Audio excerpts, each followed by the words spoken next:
Assalamualaikum warahmatullahi wabarakatuh. Selamat siang, salam sejahtera bagi kita semua. Pada siang hari ini kita akan membahas terkait dengan pengembangan agrowisata. Jadi ada beberapa studi kasus pengembangan agrowisata baik yang memang sudah berjalan dengan optimal maupun yang masih dalam taraf masih potensial. Jadi pengembangan itu kita bagi ke dalam beberapa aspek yang memang sangat terkait dengan peran pemberdayaan masyarakat. Jadi agrowisata ini seberapa banyak sih mengakomodir kepentingan masyarakat yang ada di sekitar. Dalam artian masyarakat yang di sekitar itu mendapatkan efek atau manfaat secara positif dan menggali proaktif kreativitas masyarakat untuk ikut mengembangkan agrowisata itu sendiri. Jadi kunci sukses dari pengembangan agrowisata itu seberapa besar sih efeknya pada masyarakat, kemudian bagaimana membangun sinergitas dan kreativitas masyarakat itu untuk berkembang seiring dengan agrowisata. Jadi itu kunci sukses dari pengembangan agrowisata. Jadi kita lebih mengarah pada aspek pemberdayaan masyarakat. Ya, seperti itu bentuknya. Kalau kita lihat ada beberapa destinasi atau mungkin daya tarik wisata yang memang sangat kental dengan unsur agrowisata dan itu cukup berkembang pesat.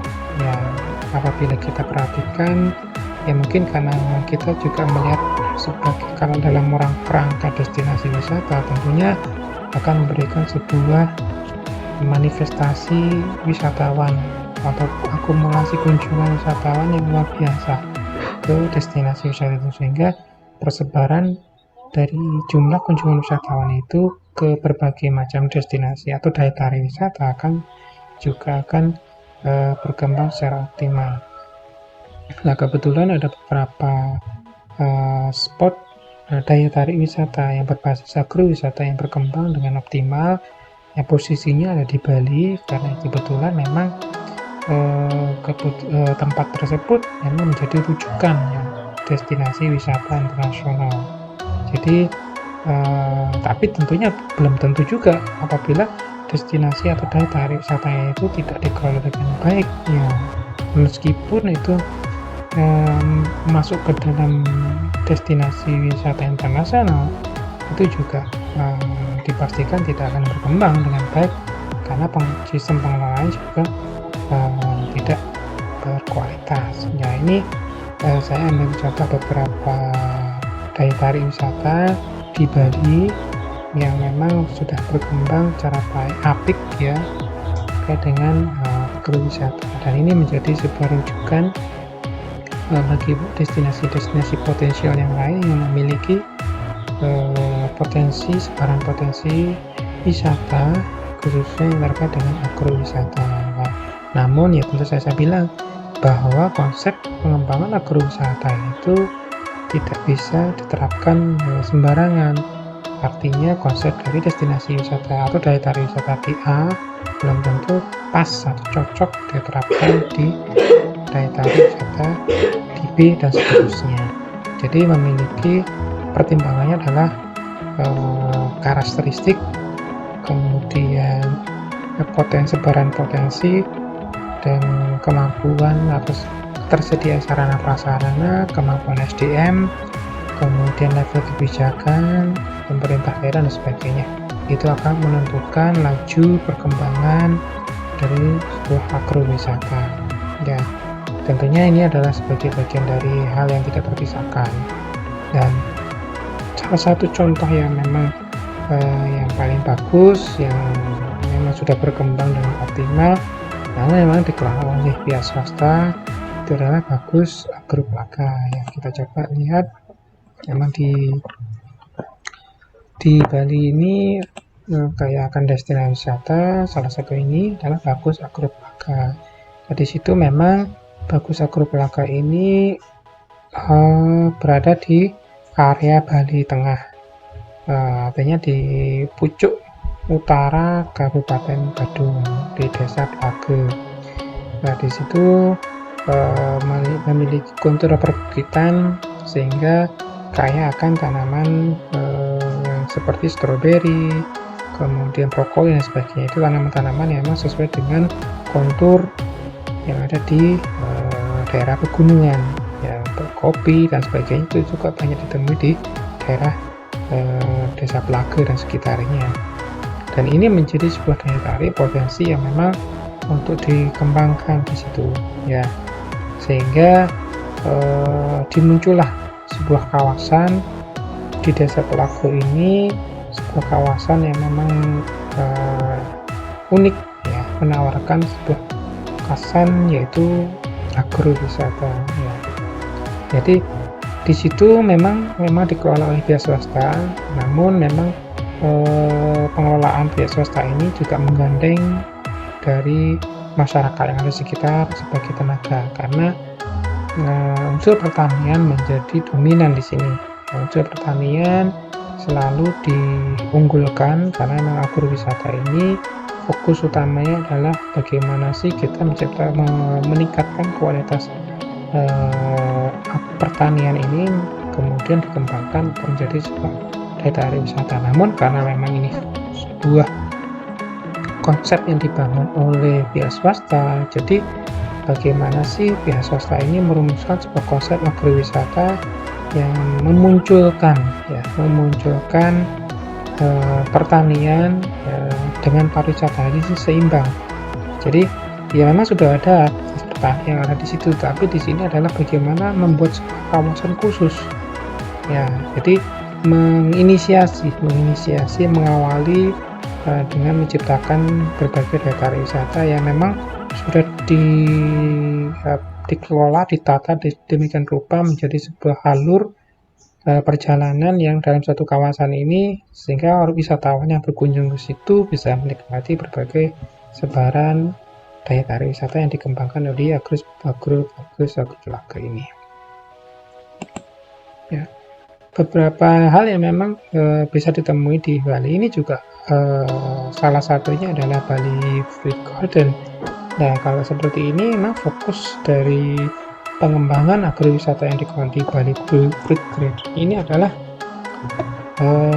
aspek petik buah, ya. Ini paket yang bisa ditawarkan bagi daya tarik potensial agrowisata yang memang memiliki kesan atau kekayaan buah-buahan atau tanaman yang memang bisa dimanfaatkan untuk dijual untuk menarik wisatawan, ya. Bentuknya adalah seperti ini sebagai contoh, ya. Ini Bali Fruit Garden menawarkan sebuah daya tarik wisata yang berbasis tanaman buah-buahan, ya. Di sini juga menjual beberapa aktivitas, ya, petik buah, kemudian aktivitas berupa tanaman-tanaman yang memang pembibitan. Ya, ini menjadi sebuah nilai lebih, ya, Bali Fruit Garden. Ya, ini memang fokus, ya, kita harus fokus kepada produk yang akan kita kembangkan seperti apa. Artinya Bali Fruit Garden itu mengenali, mengidentifikasi potensi yang ada di sekitarnya, ya, misalnya dengan mengembangkan ini karena memang dianggap ini adalah produk positioning yang bagus. Artinya tidak ada destinasi lain atau mungkin di Bali sendiri yang menawarkan hal seperti ini, sehingga dikembangkanlah Bali Fruit Garden. Jadi fokus pada produk buah-buahan. Ya, mungkin ini nanti ditambahkan beberapa aspek terkait dengan produk olahan hasil buah-buahan, ya, mungkin untuk sebagai pusat menjadi oleh-oleh pengunjung atau mungkin processingnya itu juga menjadi daya tarik wisata. Jadi itu pengembangannya seperti itu, Bali Fruit Garden. Nah, kemudian yang berikutnya adalah Bali Strawberry Farm and Restaurant. Jadi ini khusus karena emang posisinya berada di perbukitan ya, dengan kontur lahan yang memang cocok untuk tanaman stroberi, jadi dikembangkanlah berbagai macam jenis tanaman khususnya stroberi. Stroberi ini menjadi sebuah tanaman khas dan daya tarik wisata karena di situ ada processingnya dari awal pembibitan, pengolahan, penanaman, pengolahan tanah dan pemupukan dan sebagainya, menjadi proses buah-buahan yang memang bisa dikonsumsi oleh wisatawan yang berkunjung ke Bali Strawberry Farm and Restaurant. Di situ juga menyediakan berbagai sarana penunjang, yaitu restoran yang bisa dimanfaatkan wisatawan untuk menikmati sajian kuliner khas yang ada di situ, kemudian buah-buahan, sambil menikmati paket-paket wisata yang disuguhkan di Bali Strawberry Farm and Restaurant. Jadi paket-paket yang disuguhkan adalah melihat edukasinya dalam melihat dan belajar ya, bagaimana sih menanam, mengolah tanah, kemudian memupuk sampai pemanenan dari hasil stroberi ini. Jadi menjadi sebuah paket khusus yang memang ditawarkan di Bali Strawberry Farm and Restaurant. Ya, kemudian yang berikutnya adalah Basantara Agro Organik. Basantara Agro Organik yang memang memiliki keunikan ya, karena kan memang semua didasarkan kepada baseline-nya yang ada di situ, ciri khas yang ada di situnya seperti apa. Ya, karena memang kita memunculkan itu tentunya harus melihat atau mengidentifikasi dari berbagai keunikan yang ada di situ, mana sih yang paling menonjol. Ya, misalnya Basantara Agro Organik ini organiknya yang harus kita tonjolkan. Nah, apa yang menjadi nilai lebih dari agro organik ini yang kita harus kembangkan, kita sebarluaskan, kita promosikan itu sebagai daya tarik. Ya mungkin banyak beberapa aspek yang bisa kita ambil di situ, tapi kita harus fokus pada satu produk khas yang memang menjadi nilai lebih, yaitu agro organik ya. Jadi kita agro organik menjadi sebuah produk yang memang menjadi unggulan dari Basantara ya, seperti itu bentuknya. Dan mungkin adik-adik nanti juga bisa memetakan sendiri di sekitarnya apakah ada potensi seperti ini, nanti dipilih dari berbagai macam keunggulan tersebut, mana yang akan dikembangkan. Nah, kita tidak semua kita ambil untuk dikembangkan, tapi kita fokus pada satu produk yang memang tujuannya adalah untuk optimalisasi. Misalnya kita banyak produk tapi kurang optimal ya. Yang berikutnya adalah Basantara Agro Organik. Ini masih Basantara Agro Organik, jadi produk-produk kopi Victory Farm, jadi mengeluarkan berbagai macam produk yang memang terkait dengan kekhasan yang ada di situ, Basantara Agro Organik. Kemudian yang berikutnya adalah Desa Wisata Sibutan. Ya, di Sibutan ini ya produk khasnya adalah salak. Jadi salak Bali yang memang menjadi produk unggulan Bali, memang cukup sangat terkenal, dan ini salah satu sumbernya adalah di Sibutan. Ya, mungkin dari sini bisa dikembangkan menjadi proses agrowisata, dan mungkin di tempat-tempat ada di semua ini memiliki juga sebaran perkebunan, entah itu seperti ini salak atau mungkin pisang atau mungkin jeruk dan sebagainya, itu bisa dimanfaatkan untuk dikembangkan sebagai agrowisata ya. Jadi ada agrowisata seperti ini ya, seperti petik buah ya, petik buah, kemudian olahan produk salak ini menjadi keripik, misalnya keripik salak dan sebagainya, itu menjadi proses yang bisa dijual, dan itu menjadi produk yang memang memiliki nilai yang keunggulan yang tinggi, yang mungkin bisa dijual secara langsung ya, produk salak ini, buah-buahan salak, tapi apabila diolah dengan baik ya bisa dikembangkan menjadi produk makanan ya, makanan oleh-oleh ya. Ini menjadi hal yang sangat meningkatkan kualitas dari produk itu sendiri ya, menciptakan diferensiasi produk selain proses-proses yang bisa dijual ya. Jadi bagaimana kita melihat ini sebagai peluang potensi ekonomi buat masyarakat yang ada di situ ya. Kita harus berupaya untuk membantu masyarakat untuk menciptakan peluang-peluang, mengidentifikasi peluang ekonomi, kemudian bagaimana merumuskan peluang-peluang tersebut untuk dikemas dan dijual dengan harga tertentu. Kemudian berikutnya adalah hidden wine vineyard. Jadi ada beberapa yang memang seperti ini karena potensinya di situ adalah anggur, sehingga proses pengembangannya itu adalah berbasiskan pada potensi anggur. Jadi kita tidak bisa memunculkan karena memang ini sebagai potensi yang kecuali kalau kita memang memiliki modal tertentu yang bisa mengembangkan artinya memiliki modal, memiliki uang, kemudian kita menciptakan sebuah desa wisata, berbagai agrowisata, menciptakan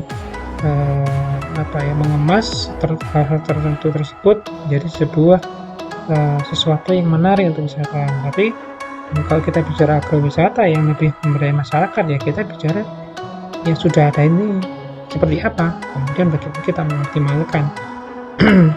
Jadi ada dua konsep yang bisa kita tanamkan. Kita memiliki modal, capital, kemudian kita tanamkan untuk menciptakan sebuah daya tarik wisata yang berupa agrowisata. Kita kemas, kita buat kita susun menjadi sebuah daya tarik wisata yang berkualitas. Tapi yang kedua adalah konsepnya adalah ya kita mengidentifikasi yang sudah ada, potensi-potensi apa yang sudah ada, bagaimana kita mengemasnya, menata kembali, menata kesiapan SDM-nya dan sebagainya, kemudian bagaimana kita menjualnya dengan yang seadanya ini ya, dengan tapi tentunya dengan bagaimana kita mengemasnya dengan sebaik mungkin.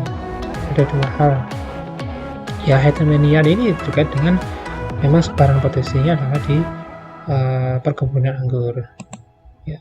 Kemudian yang berikutnya adalah ladang rumput laut Pulau Lembongan ya. Ini menjadi sebuah daya tarik khusus karena belum tentu suatu daerah memiliki meskipun di pantai ya belum tentu memiliki potensi rumput laut ya. Ini menjadi sebuah nilai atau ciri khas yang memang bisa dikembangkan. Nah, mungkin di situ ada petani garam ya, bisa kita kembangkan juga untuk sebagai daya tarik wisata, karena belum tentu di pantai itu juga dikembangkan garam ya. Itu menjadi sebuah nilai keunikan, bagaimana sih menjadi seorang petani garam, bagaimana sih mengolah air laut menjadi garam dan sebagainya. Itu proses yang bisa untuk diedukasikan ke wisatawan. Jadi proses-proses ini menjadi sesuatu yang menarik apabila kita kemas demikian rupa sehingga tidak jadinya menjadi sebuah bahan edukasi yang menarik.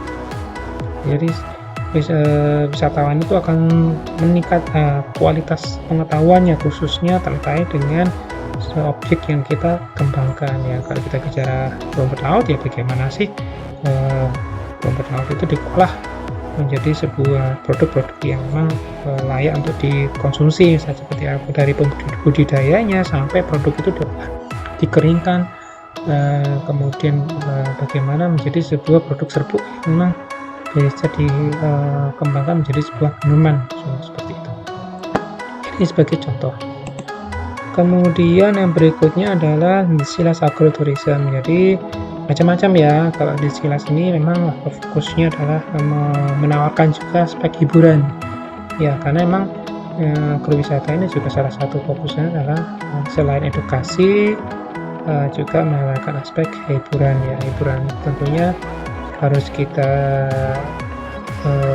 fokuskan pada aspek-aspek yang menunjang agrowisata itu sendiri. Jadi jangan sampai kita menawarkan sebuah agrowisata yang memang menawarkan hiburan, tapi hiburan tersebut tidak atau bertentangan dengan agrowisata sendiri. Tetapi bagaimana kita mengemas sebuah agrowisata dengan hiburan itu saling beriringan, saling menunjang, saling memberikan supportingnya, sampai berbeda tujuannya ya. Mungkin dianggap paling menarik hiburan tersebut, tetapi bertentangan konsepnya dengan agrowisata. Jangan harus kita pilih-pilih lagi, karena hiburan-hiburan tersebut yang sesuai dengan konsep yang kita kembangkan terkait dengan agrowisata. ya ini. Kemudian ini sebagai contoh tadi, Bagus Agropelaga. Jadi Bagus Agropelaga ini memiliki berbagai macam sebaran aktivitas ini. Adik-adik bisa memetakan sendiri di tempatnya sekitarnya, dan itu bisa menjadi sebuah paket ya. Nah, aktivitas ini sebagai paket ya, paket wisata yang memang layak jual. Tentunya harus dikemas ya, tidak semuanya langsung dijual, tidak, tapi harus dikemas kembali, ditata kembali bagian produk itu menjadi sebuah produk yang memang layak untuk dijual ya. Misalnya ada perkebunan kopi ya, seperti ini. Jadi coffee roasting and Balinese cake making. Jadi ada coffee roasting, bagaimana sih memanggang, mengeringkan kopi, kemudian buat kue khas Bali yang memang identik ya, memiliki keunikan tertentu, sehingga ini tentunya memiliki nilai jual ya. Tentunya ini bisa dijual, ini saya bisa dihargai ya, ini harganya sekitar 175.000 per orang untuk minimal 2 orang ya. Itu bisa dijual, apapun itu. Kalau kita berbicara keunikan, itu bisa kita kemas, kita tata kembali seindahnya, itu bisa memiliki nilai keunikan, kekhasan, itu bisa kita tata dengan sedemikian rupa, kemudian kita jual dengan harga tertentu ya. Seperti ini, coffee roasting and Balinese cake making. Nah, ini sebagai salah satu contohnya, karena di situ memang banyak ada di Bali Bagus Agropelaga ini ada memang perkebunan kopi. Nah, bagaimana sih masyarakat yang ada di situ itu bisa kita ajak untuk bekerja sama, menyediakan tempat khusus untuk coffee roasting, baik itu secara tradisional maupun secara modern ya. Ini bisa kita tawarkan ya. Kalau secara tradisional mungkin di masyarakat, tapi mungkin modern mungkin kita di Bagus Agropelaga itu memiliki alat-alat sendiri yang bisa kita pergunakan untuk sebagai daya tarik wisata.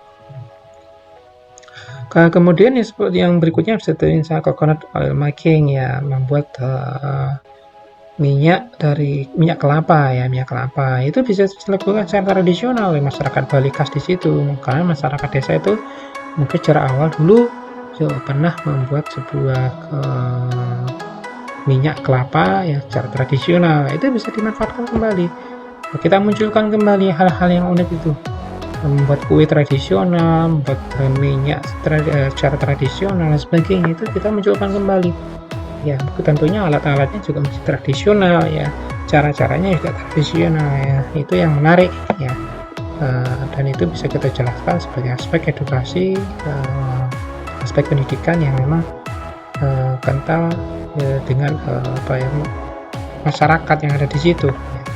Dan itu menjadi kebiasaan ya. Mungkin kalau seandainya yang sudah ditinggalkan ya, bagaimana kita berusaha untuk menciptakan kembali, meng-create kembali, mengembangkan kembali, mengemas kembali ya. Itu yang paling penting, karena pariwisata itu adalah salah satunya adalah bagaimana mengkonservasi sumber daya alam, sumber daya manusia ya, beserta unsur-unsurnya. Salah satu budayanya itu budayanya yang jangan sampai luntur tergerus zaman ya, salah satunya dengan pariwisata ini ya. Kemudian di Bagus Agropelaga ini kami memiliki sebuah kawasan khusus ya, tentunya memiliki tur ya, tur di agro. Tur di agro ini memiliki paket price-nya 160.000 per orang, minimal 2 orang. Jadi ini bisa dilakukan yang ini mungkin di desa-desa bisa dikembangkan ini paket-paket seperti ini. Misalnya manen, hanya berjalan-jalan menggunakan sepeda atau jalan kaki, kemudian membersihkan rumput, kemudian bagaimana memupuk dan sebagainya. Itu menjadi aktivitas yang ditawarkan di dalam tur di agro ini ya. Memang ini memang paketnya seperti kesuksesan biasa aja, tetapi buat masyarakat yang ada di perkotaan ini sangat bernilai penting, karena mereka bisa langsung ikut terjun di dalam aktivitas pertanian ya, ikut merasakan apa ya, kotor-kotor lah di lapang di area pertanian ya, ikut merasakan seperti itu menjadi sensasi yang memang sangat diinginkan oleh wisatawan. Jadi tidak hanya ya kita hanya melihat, tetapi kita ikut dalam sebuah aktivitas seperti ini, tour di agro. Kemudian yang berikutnya adalah Nung Nung Waterfall. Kan di situ ada berdekatan di area itu ada namanya air terjun Nung Nung. Jadi itu menjadi sebuah paket wisata yang tidak terpisahkan dari Bagus Agro Pelaga. Jadi kita di agrowisata ini tentunya tidak hanya berbicara masalah murni pertanian, perkebunan, perikanan, kehutanan dan sebagainya, tetapi kita hanya juga berbicara tentang destinasi atau daya tarik wisata yang ada di sekitarnya. Ya, kita ini bisa membuatkan sebuah paket ya. Ya, tentunya kita harus identifikasi dulu apa-apa yang ada di situ, entah itu bentuknya potensi maupun ini sudah existing, ya sudah berkembang. Itu harus kita identifikasi apapun di situ, sehingga kita bisa membuat pemetaan peta ya, membuat peta sebaran potensi dan daya tarik wisata ya. Salah satu seperti ini, Nung Nung Waterfall ini kan bukan menjadi bagian dari agrowisata, tetapi bisa dimasukkan ke dalam paket-paket dalam agrowisata ya, seperti itu.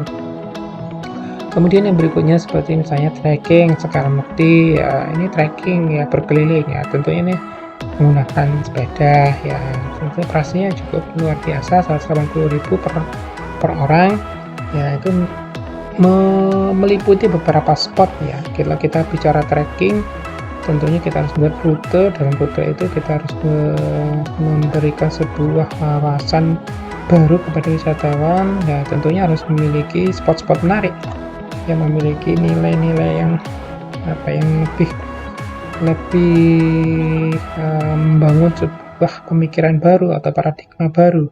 Karena trekking itu ya kita nggak bisa memunculkan semuanya. Trekkingnya itu sekaligus sebagai olahraga, juga menjadi sebuah penambahan informasi, edukasi terkait dengan daya tarik wisata. Jadi trekking itu kaya akan berbagai macam unsur ya, sehingga tidak semuanya kita masukkan ke dalam paket wisata trekking ya. Kita harus pilih-pilih kembali ya, kita identifikasi, kita catat semua potensi-potensi yang ada, kemudian kita dalam satu rute tersebut kemudian kita petakan kembali mana sih yang jadi optimal. Jangan sampai sama antara rute A ke B, itu ada persamaan, jangan sampai ada, sehingga perlu dibutuhkan ketelitian dalam memilih dan memilah spot-spot untuk trekking itu sendiri ya. Trekking itu ya dari agrowisata kemudian keluar ke area yang lain,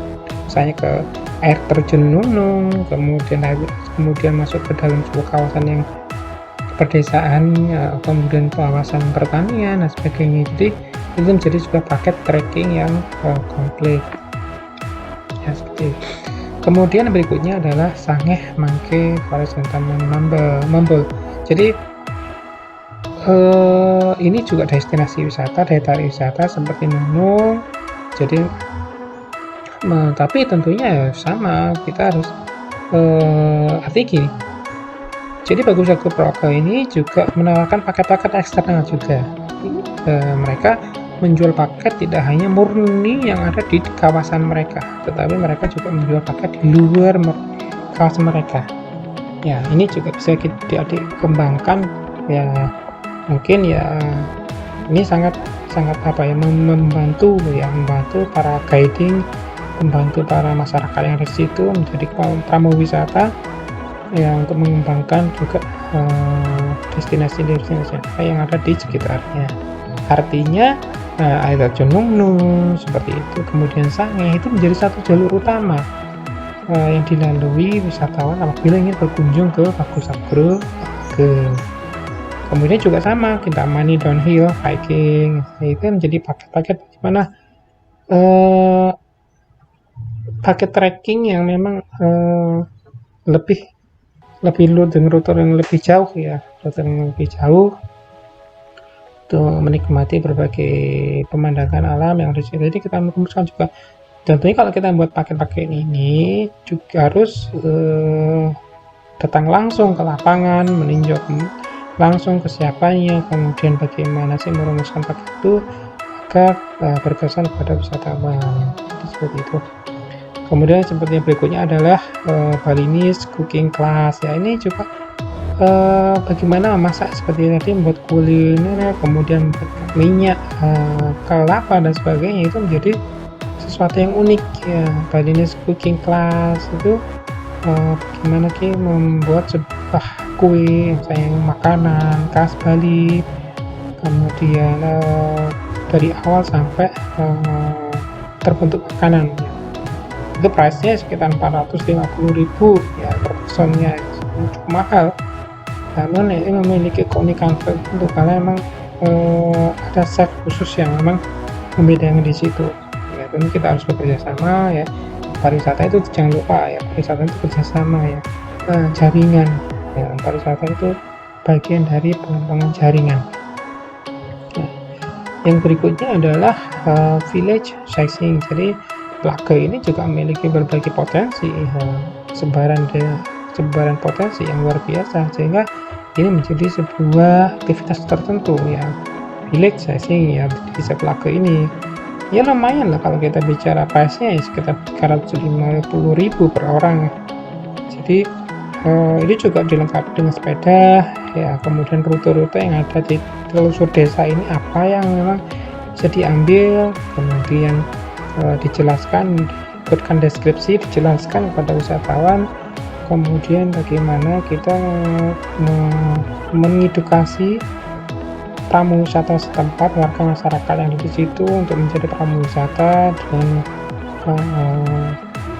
komunikasi yang baik, pengetahuan yang baik, sehingga tidak mengecewakan wisatawan. Jadi village sightseeing ini menjadi sesuatu yang memang unggulan ya. Kalau village sightseeing itu juga tidak hanya kawasan di agrowisata Plaga ini, tetapi bagaimana juga agroplaga ini mendukung pengembangan desa itu sendiri.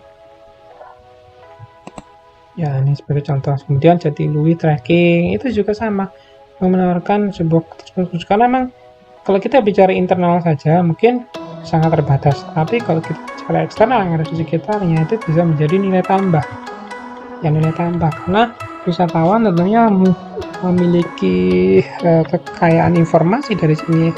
Saya ingin beli paket misalnya di Bedugul Botanical Garden atau mungkin di Coklat Factory, karena mungkin awalnya mereka tidak paham karena informasi tersebut seperti ini ya, akhirnya mereka membeli paket-paket yang ada seperti ini. Semakin banyak kita membuat atau merumuskan paket, semakin berpeluang kita mendapatkan keuntungan ekonomi yang luar biasa. Jadi kemampuan kita adalah bagaimana menciptakan paket-paket wisata yang sebanyak mungkin, kemudian menyiapkan paket-paket itu apabila ada kunjungan, sehingga mereka tidak merasa kecewa ya, seperti itu. Jadi semakin banyak kita buat paket akan semakin bagus ya untuk keberlanjutan dari usaha kita. Yaitu Jatiluwi trekking, kemudian Coklat Factory yang mengunjungi sebuah perusahaan yang memang memiliki usaha terkait dengan coklat. Nah, itu bisa kita ajak kerjasama ya, bagaimana nanti mekanismenya, pembagian keuntungan seperti apa, sehingga usaha kita ini terus berlanjut dengan baik tanpa mengganggu sirkulasi pekerjaan yang ada di Coklat Factory. Itu seperti itu. Tentu harus ada MOU ya antara kita dengan perusahaan. Kemudian Bedugul, kemudian white water rafting ya, white water rafting ini ya semuanya tergantung dari adventure tourism ya. Jangan sampai kita menawarkan paket-paket yang tidak sesuai dengan umurnya, misalnya orang tua kita tawarkan paket-paket seperti ini ya, karena memang kondisional ya. Jangan sampai seperti harus tahu segmen pasar seperti apa. Kalau rafting ya anak muda, itu yang memang sesuai dengan sensi mereka seperti itu. Kemudian terakhir misalnya Ubud atau hunting ya, ini misalnya Ubud itu juga banyak ya dilakukan, sehingga menggali informasi terkait dengan destinasi itu sangat penting, menggandengnya menjadi sebuah paket-paket wisata yang menarik. Ya. Kemudian pengalamannya, experience-nya itu ya di situ ada camping, Dagro, kemudian meeting and outbound, kemudian Plaga Family, kemudian Plaga Signature, kemudian ada Plaga Retreat, ada namanya Retreat Romantic. Jadi ada beberapa hal yang memang disuguhkan kepada wisatawan terkait dengan produk yang mereka kembangkan ya, terkait dengan akui. Jadi mereka ingin membangun sebuah pengalaman tertentu bagi wisatawan ya, misalnya wisatawan yang ingin camping ya, mereka ingin kita sediakan lahan area khusus yang memang diperuntukkan bagi camping, dan itu tentu harus dilihat sarana prasarana, kemudian view-nya seperti apa, sehingga orang-orang yang ada di situ itu, yang wisatawan kunjung ke situ itu bisa menikmati keindahan alam yang ada di situ dengan baik, kemudian mendapatkan fasilitas yang memang cukup ya selama mereka melakukan kegiatan camping ya. Nah, itu menjadi nilai lebih ya. Oh, ternyata camping di Bagusa Group Lago ini menyenangkan, bagus, sebagai fasilitas sangat lengkap ya, seperti itu kan jadi kesannya. Kemudian misalnya meeting anak apa ya, kita menyediakan fasilitas di situ, entah outdoor maupun indoor ya, untuk kegiatan meeting, wedding dan sebagainya. Karena itu menjadi fasilitas dan pengalaman yang ingin dibangun ya, karena memang semua tergantung visi misi dari perusahaan, visi misi dari pengelola agrowisata ini seperti apa. Mereka ingin menikmati sebuah pemandangan yang menyenangkan dan hanya seperti itu ya, mungkin visinya hanya terkait dengan alam, tetapi bagaimana kita meningkatkan kualitas dari agrowisata itu dengan melengkapi berbagai macam pengalaman wisatawan. Jadi tinggal di situ bisa rapat, bisa untuk kegiatan yang lain, bisa untuk outbound dan sebagainya. Jadi satu paket di kawasan itu milik satu paket berbagai macam paket wisata yang memang sangat berkesan. Itu yang diinginkan. Kemudian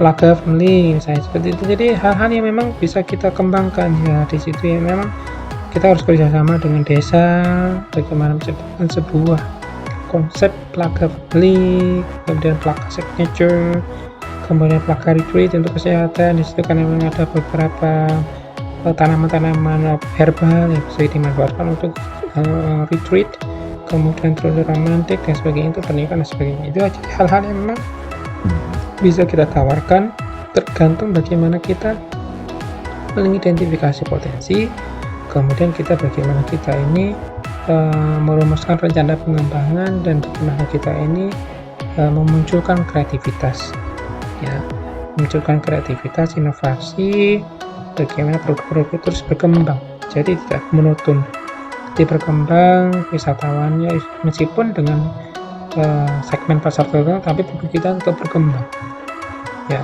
jangan sampai produk kita ini mati, itu saja tidak berkembang, dan itu tidak ada hal yang bisa kita, misalnya 1 tahun 2 tahun produknya ternyata sama aja, tidak ada perkembangannya, sehingga itu memunculkan kesan yang sangat tidak bagus ya bagi wisatawan.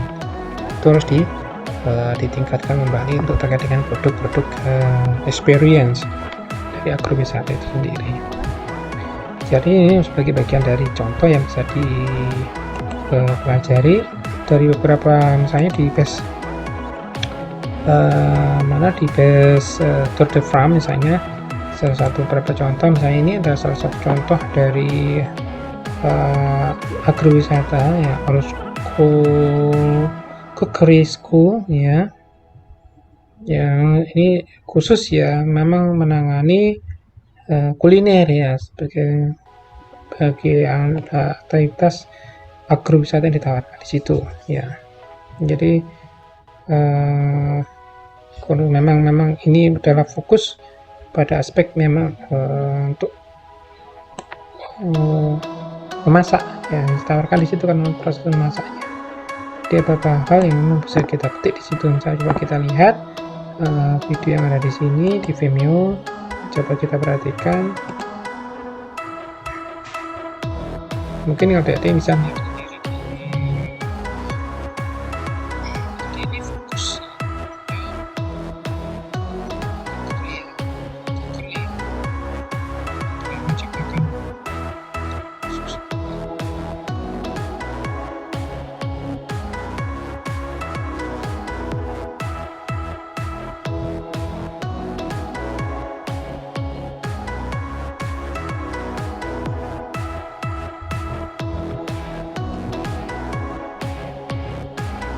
ya, ini adik-adik bisa melihat sendiri,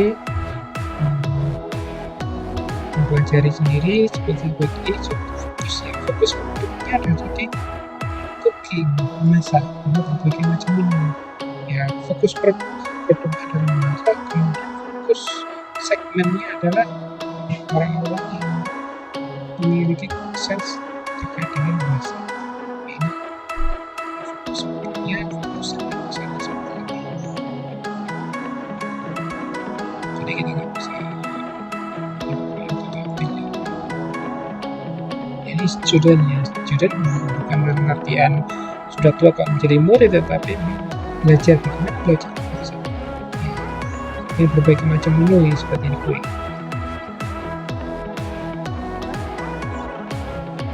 Ini mereka mendapatkan sesuatu yang lebih dari apa yang mereka bayangkan.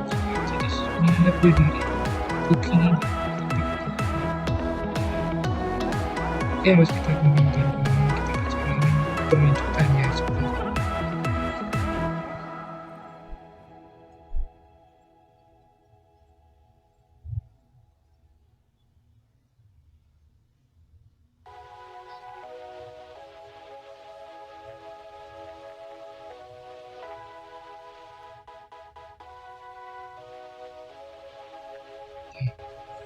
Ini bisa dipakai referensi menjadi produk bagaimana sih sebuah agrowisatanya fokus kepada cooking, bagaimana menciptakan paket-paket wisata untuk memasak, hanya untuk memasak, dan itu dibuatkan kursus ya, dibuatkan kursus memasak ya, berbagai menu yang ditawarkan di situ.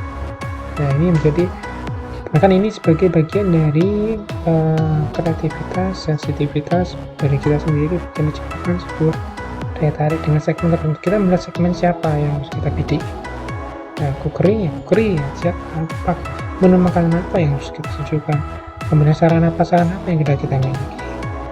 Nah, harganya berapa, pakainya siapa. Jadi seperti itu bagian dari upaya-upaya yang kita lakukan ya. Ini sebagai bagian dari materi yang saya sampaikan, mungkin ini menjadi hal yang bisa membangun kemandirian nanti adik-adik untuk nantinya melihat sekelilingnya, oh ternyata di sini memang punya potensi untuk dikembangkan sebagai agrowisata dan berkeinginan untuk mengembangkan agrowisata di tempatnya masing-masing. Nah, ini terkait dengan tugas sudah saya sampaikan, sudah ada di akun YouTube, bisa dicek sendiri terkait dengan tugas seperti apa. Semoga ini bermanfaat buat diri semua, semoga selalu diberikan kesehatan. Assalamualaikum warahmatullahi wabarakatuh.